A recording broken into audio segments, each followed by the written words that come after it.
তারা চলেছে নিজ রাজসভার দিকে।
আমার রাজ্যের সমস্ত প্রজা কুশলে রয়েছে তো? কোথাও কোনো শান্তির বার্তা নেই তো? কোথাও কোনো দুঃখের সংবাদ নেই তো? না মহারাজ, না মহারাজ, আমরা সমস্ত রাজ্য পরিভ্রমণ করে এসেছি মহারাজ। আমাদের রাজ্যের সমস্ত প্রজা কুশলে রয়েছে মহারাজ। কোথাও কোনো শান্তির বার্তা নেই মহারাজ, কোথাও কোনো দুঃখের সংবাদ নেই মহারাজ। সমস্ত প্রজা নিজ নিজ বাসভবনে আনন্দের সঙ্গে বিরাজমান করছে মহারাজ। সমস্ত প্রজা নিজ নিজ বাসভবনে আনন্দের সঙ্গে বিরাজমান করছে। বাঁচাও,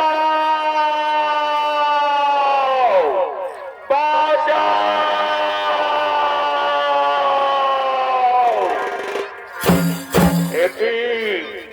একই মন্ত্রী সেনাপতি সৈন্যগণ, তোমরা এখনই বললে আমার রাজ্যের সমস্ত প্রজা কুশলে রয়েছে, তবে কোথা থেকে বিদ্যালয় নারী কণ্ঠস্বর বাঁচাও বাঁচাও রবে চিৎকার করে করে যাচ্ছে। কে সেই নারী? কিবা বিপদে পড়েছে সেই নারী? আমি যাবো সেই নারীর কাছে, দেখবো তার বিপদের কথা। বাঁচাও!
আপনি তো নিজের চোখে দেখলেন মহারাজ, কিভাবে আমাকে অপমানিত কলঙ্কিত করার চেষ্টা করেছে মহারাজ।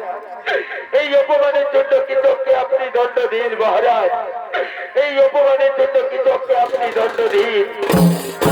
শোনো শোনো সৈরদ্রী, কৃতজ্ঞের এই ভুলের জন্য কৃতজ্ঞ তুমি ক্ষমা করে দাও সৈরদ্রী। ক্ষমাই হলো মানব জীবনের মূল ধর্ম, ক্ষমাই হলো মানব জীবনের মূল কর্ম। কৃতজ্ঞ তুমি তার ভুলের জন্য ক্ষমা করে দাও সৈরদ্রী, কৃতজ্ঞ তুমি তার ভুলের জন্য ক্ষমা করে দাও। না, কৃতজ্ঞ আমি কিছুতেই ক্ষমা করতে পারবো না। কৃতজ্ঞ যেভাবে আমাকে অপমানিত কলঙ্কিত করার চেষ্টা করেছে, তাকে আমি কিছুতেই ক্ষমা করতে পারবো না। আমারও পঞ্চগান্তব্য স্বামী রয়েছে, এই অপমানের প্রতিশোধ আমি অবশ্যই নেব, এই অপমানের প্রতিশোধ আমি অবশ্যই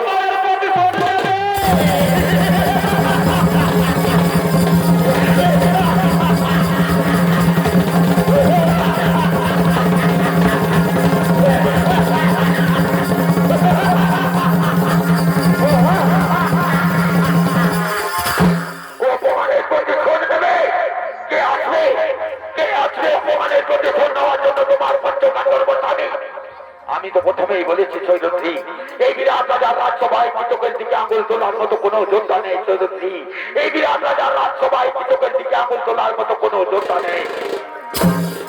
শোনো সৈরদ্রী, তোমার রূপ ও যৌবনে আমি যখন মোহিত হয়েছি সৈরদ্রী, তখন এক না একদিন নিশ্চয়ই আমি তোমাকে আপন করে পাবো সৈরদ্রী।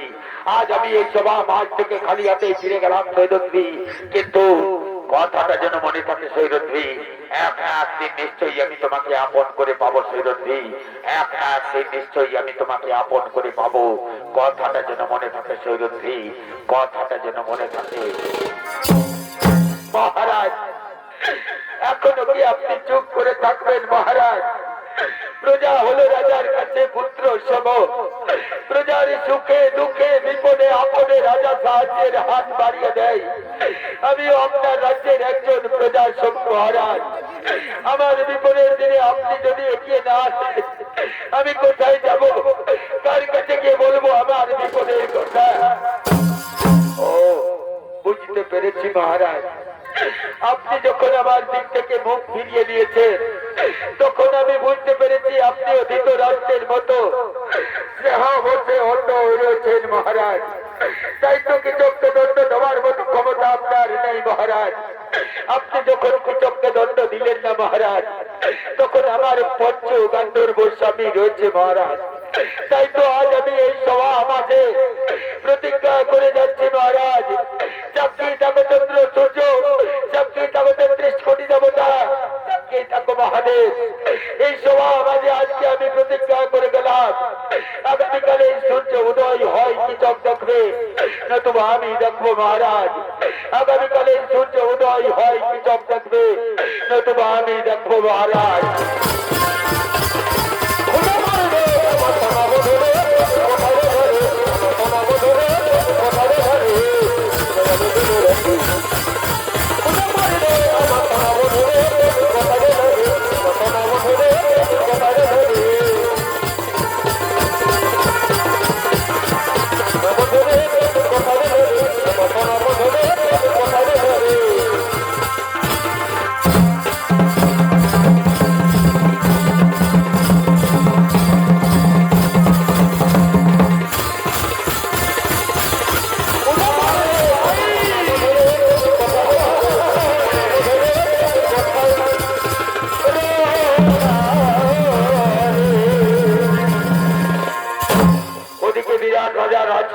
রাজা বিরাট ও তার মন্ত্রী সেনাপতি সৈন্যগণ সকলেই নিজ নিজ আলোয় ফিরে গেলেন।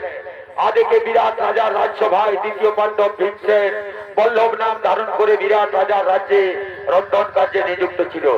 সেই ভীমসেন চলেছেন তার রন্ধনশালার দিকে।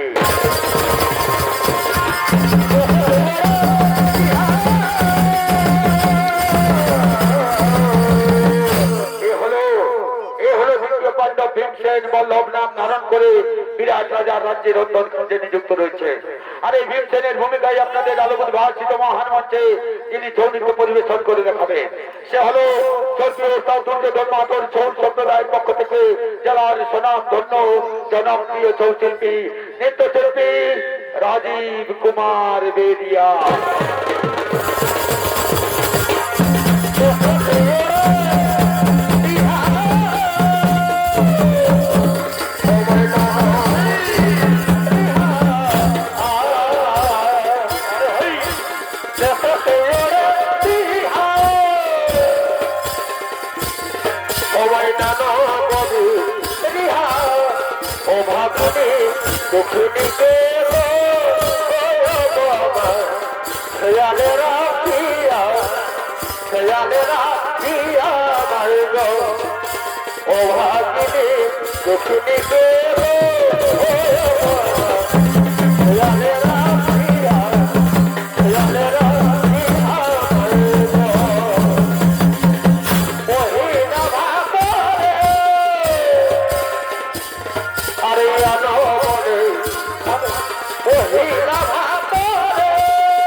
তুমি কি শুনতে পাচ্ছ আমার এই করুণ আর্তনাদ?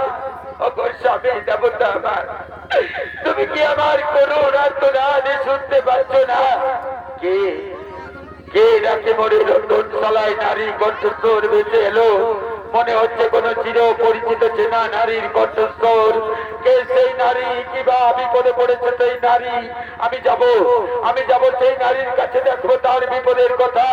আমি হলাম হস্তিনাপুরের যুবরাজ, কোনদিন কারো বিপদে আমি পিছপা হইনি, আজও হবে না। আমি দেখো তুমি হঠাৎ করে রন্ধনশালায় কেন এসেছো সৈরন্দ্রী? ফিরে যাও সৈরন্দ্রী, রন্ধনশালা থেকে ফিরে যাও। যদি তোমাকে কেউ দেখতে পাই তাহলে আমাদের অজ্ঞাতবাস হয়তো আর পূর্ণ হবে না সৈরন্দ্রী। আমাদেরকে পুনরায় যেতে হবে 12 বছরের জন্য বনবাসে। দুর্যোধনের অভিসন্ধি পূর্ণ হবে সৈরন্দ্রী, দুর্যোধনের অভিসন্ধি পূর্ণ হবে। না গো স্বামী দেবতা আমার, আমি যে ফিরে যেতে আসিনি, আমি যে এসেছি আমার অপমানের কথা জানাতে। তুমি কি জানো না সমাজে কিছু কিভাবে আমাকে অপমানিত কলঙ্কিত করার চেষ্টা করেছে? আমি সব জানি সৈরন্দ্রী, আমি সব জানি সৈরন্দ্রী। কালকেই আমি সভা মাঝে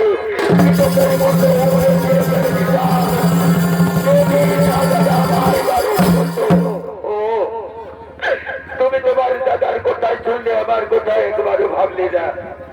তোমার দাদা তো কেবলমাত্র ভাষা ফেলতে জানে আর ক্ষমা করতে জানে, এছাড়া তোমার দাদা আর কি জানে? শোনো সৈরন্দ্রী, দাদার কথা মতো আমাদেরকে থাকতে হয়, দাদার কথা মতো আমাদেরকে চলতে হয়। আমি তোমায় কথা দিচ্ছি সৈরন্দ্রী, আমাদের অজ্ঞাতবাস পূর্ণ হোক, তারপর তোমার অপমান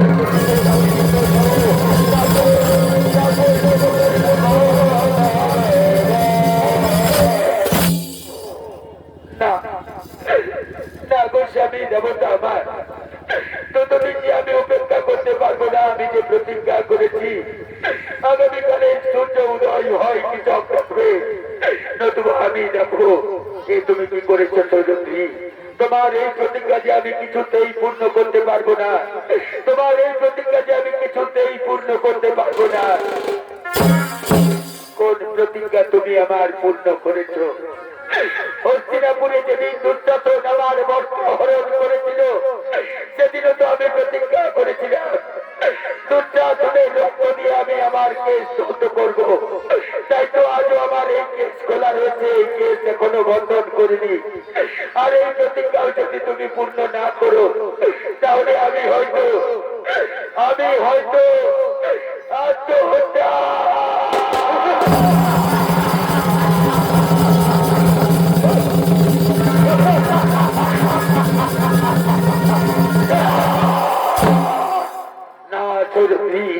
আত্মহত্যার কথা তুমি মুখে আনবে না সৈরন্দ্রী। আত্মহত্যা মহাপাপ সৈরন্দ্রী, আত্মহত্যা কাপুরুষের কর্ম সৈরন্দ্রী। আমরা পঞ্চ ভাই থাকতে তুমি আত্মহত্যার কথা মুখে আনবে না সৈরন্দ্রী। ওগো নিষ্ঠুর বিধাতা, ওগো দয়াল ঠাকুর, এই অবাগির ভাগা কপালে কি তুমি দুঃখ ছাড়া সুখ কোনদিন লিখলে না ঠাকুর? এই অবাগির ভাগা কপালে কি তুমি দুঃখ ছাড়া সুখ কোনদিন লিখলে না? ও মিত্রে,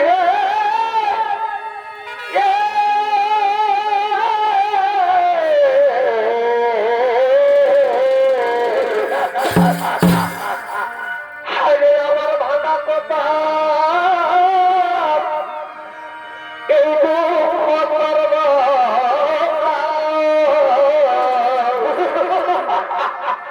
বিরাট রাজ্যে করেছি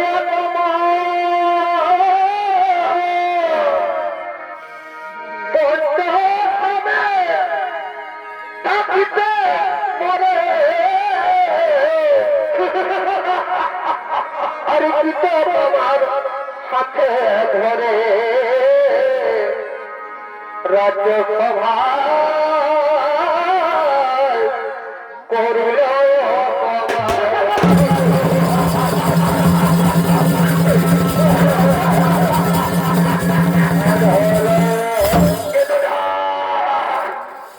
সৈরদ্রী, এভাবে তোমার চোখের জল দেখলে আমি যে কিছুতেই স্থির থাকতে পারবো না সৈরদ্রী। এভাবে কেঁদে কেঁদে তুমি আমায় দুর্বল করো না সৈরদ্রী, এভাবে কেঁদে কেঁদে তুমি আমায় দুর্বল করো না। ওগো নিষ্ঠুর বিধাতা, ওগো দয়াল ঠাকুর, কত আশা কত স্বপ্ন নিয়ে আমি পঞ্চ স্বামীকে আপন করেছিলাম। আমি ভেবেছিলাম আমি হস্তিনাপুরের রাজরানী হব, কিন্তু কি পেলাম জীবনে আমি? দুঃখ ছাড়া সুখ এই অভাগীর কপালে জন্ম জন্মান্তরেও জুটবে না ঠাকুর। দুঃখ ছাড়া সুখ এই অভাগীর কপালে জন্ম জন্মান্তরেও জুটবে না। জনম দুঃখী কোথার পড়া দয়ায় আমি কি না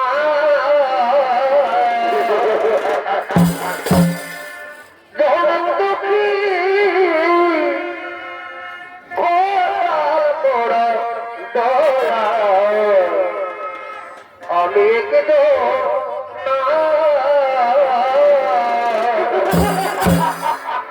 আমার দুঃখে দুঃখে জনম গেল,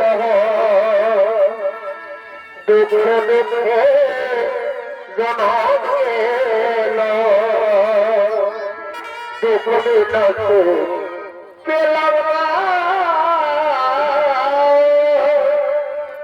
জনম দুঃখী কোটাল পড়া দয়া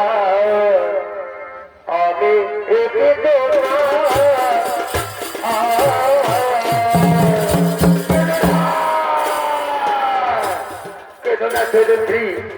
আমি তো অনুয়ায়ী কথা দিয়েছি আমাদের অজ্ঞাতবাস পূর্ণ হোক, তারপর তোমার অপমানের প্রতিশোধ আমি নিশ্চয় নেব সৈরদ্রী, তারপর তোমার অপমানের প্রতিশোধ আমি নিশ্চয় নেব।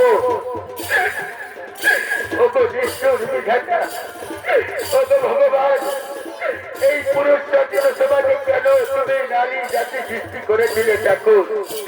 নারী যদি তার অপমানের প্রতিশোধ নিতে না পারে তবে কেন কেন কেন তুমি নারী জাতি সৃষ্টি করেছিলে ঠাকুর? তবে দয়াল ঠাকুর, তব চরণে করো জোরে বিরতি করে বলি ঠাকুর, পরজনম বলে যদি কিছু থাকে ঠাকুর, তুমি আমাকে পরজনমে আর নারী জন্ম দিও না ঠাকুর। নারী জন্ম বড়ই দুঃখের, নারী জন্ম বড়ই কষ্টের ঠাকুর।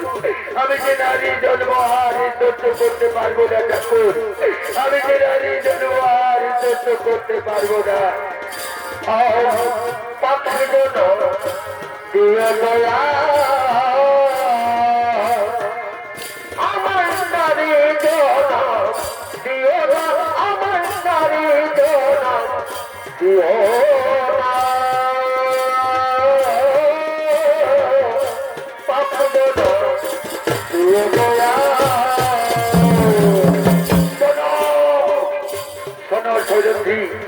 তোমার চোখের জল মিশা যাবে না সৈরদ্রী, তুমি যাও, তুমি যে কৃতজ্ঞ বলো সে যেন রাত্রিবেলায় নিত্যশালায় তোমার সঙ্গে দেখা করে। আমি থাকবো নিত্যশালায়, সেখানে যদি বারবার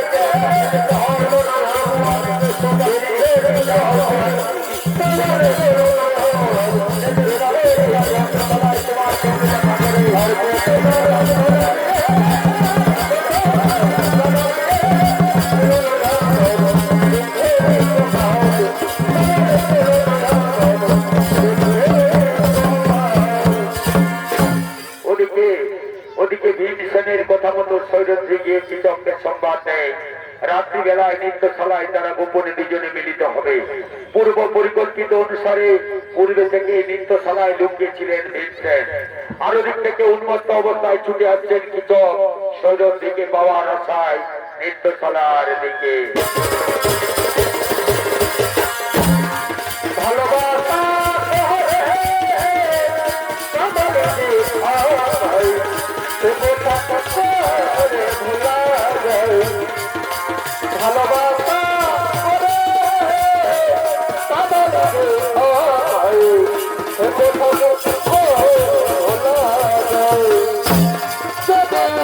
বলে বোঝা চলে যাও বুঝে চলে যাও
দূর থেকে তোমার মধুর কণ্ঠস্বর ভেসে আসছে আমার কর্ণকুহরে।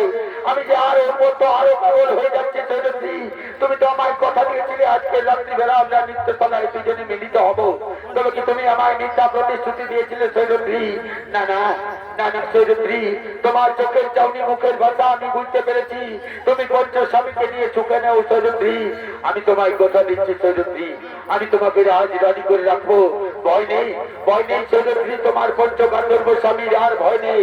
এসো এসো সৈরন্ধ্রী, আমার হৃদয় বক্ষে ধরা দিয়ে আমার উত্তপ্ত হৃদয়কে তুমি শান্ত করো, আমার উত্তপ্ত হৃদয়কে তুমি শান্ত করো, আমার উত্তপ্ত হৃদয়কে তুমি শান্ত করো। আসবে না আসবে না সৈরন্ধ্রী? তবে কি তুমি আমায় মিথ্যা প্রতিশ্রুতি দিয়েছিলে সৈরন্ধ্রী? না না না না সৈরন্ধ্রী, তুমি তো এই নৃত্যশালার আশেপাশেই কোথাও রয়েছে সৈরন্ধ্রী। তোমার মধুর কণ্ঠস্বর ভেসে আসছে আমার কর্ণকুহরে। কোথায় কোথায় রয়েছে সৈরন্ধ্রী? একই সৈরন্ধ্রী, তুমি এভাবে ঢুকে রয়েছো কেন সৈরন্ধ্রী? আমি তো তোমায় কথা দিলাম আমি তোমাকে রাজ রানী করে রাখবো সৈরন্ধ্রী। এসো এসো সৈরন্ধ্রী, আমার হৃদয় বক্ষে ধরে দাও। আসবে না সৈরন্ধ্রী, আমি নিজেই যাচ্ছি তোমার কাছে সৈরন্ধ্রী। আমি তোমার বিহনে আর এক মুহূর্ত থাকতে পারছি না। আমি আসছি সৈরন্ধ্রী।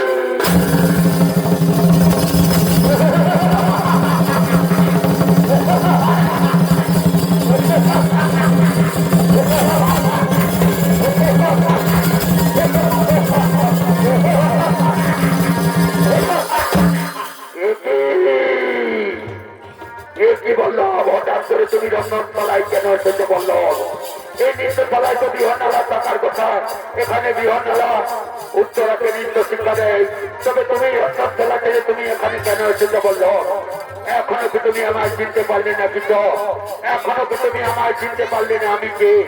ও বুঝতে পেরেছি, তোমার বলে বলিয়ান ওই সৈরন্ধ্রী প্রতিজ্ঞা করেছে আগামীকালের সূর্য উদয় আমি দেখবো না। ঠিক আছে বলল, আমাকে যেতে দাও, লাগারে অর্থ নিয়ে আসতে দাও। তারপর দেখি দেখি তুমি কত না কিছু। আজকের রাত্রিতে আমি তোমাকে কিছুতেই বাইরে যেতে দেবো না কিছু। আজকের রাত্রিতে এই নৃত্যশালাতেই তোমার শেষ রাত্রি হবে কিছু। আজকের রাত্রিতে এই নৃত্যশালাতেই তোমার শেষ রাত্রি হবে।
দিয়েছ তার ফল ভোগ তোমাকে করতেই হবে, কৃষক তার ফল ভোগ তোমাকে করতেই হবে। কোথায় কোথায় রয়েছে সৌরভী? নিত্যতলায় এসে দেখে যাও, তোমার প্রতিজ্ঞা আমি পূর্ণ করেছি সৌরভী।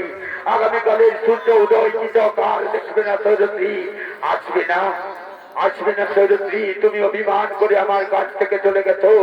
শোনো সৌরভী, আমাদের যেদিন অজ্ঞাতবাস পূর্ণ হবে, যেদিন আমরা ফিরে যাবো হস্তিনাপুরে, যেদিন দুর্যোধনের রক্ত দিয়ে আমি তোমার কে সৌত করবো সৌরভী, দুর্যোধনের রক্ত দিয়ে আমি তোমার কে সৌত করবো। আমি আসছি সৌরভী।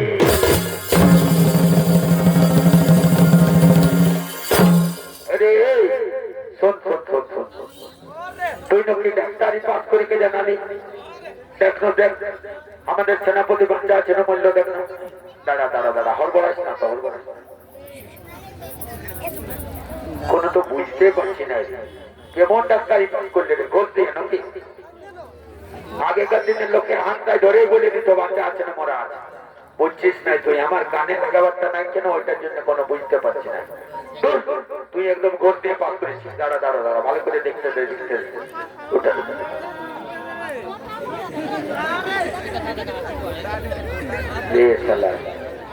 এই আচ্ছা হয়ে গেল যে জোনার বাড়ির ইহা গেলে এরকম একদম কাঠে কাঠ হয়ে গেল। বলটা না বলটা না বলটা সোজা কথা, একদম জোনার বাড়ির ইহা এরকম কাঠে কাঠ হয়ে গেল রে। সোজা কর সোজা কর পাগলা, সোজা কর একদম চারটা চারটা সোজা কর। বাহ বাহ বাহ বাহ, যেমন কর্ম সেই রকম ফল হয়েছে, বুঝলে? এই জন্য বলি তোরা তবু আগে রামায়ণ শুনবে। রামায়ণে কি হয়েছিল দেখেছিলিস? পরের বহু সীতাকে ভাইতে যায়, রাবণের কৃপা শূন্য হয়ে যায়। ওই জন্য বলি সব করিবে পরের বহুর দিকে ভালে, পরের বহুর দিকে যদি ভাইলেছিস তো আধা দিনে জীবনটা চলে যাবে। আমাদের সেনাপতির রকম উঠা দিন থাকলে আর একটুকু পরেই বাস হবে। দেখছিস না একদম কাঠে কাঠ হয়ে যাচ্ছে। ওই দিকে থেকে বাইশটা দিকে ঢুকাই দিব, চক কবর গাড়াটা দিকে উঠা উঠা উঠা দেরি করছে। চক বলো হরি হরি বলো, বলো হরি হরি বলো, বলো হরি হরি বলো, বলো হরি হরি বলো, বলো হরি হরি বলো, বলো হরি হরি হরি বল।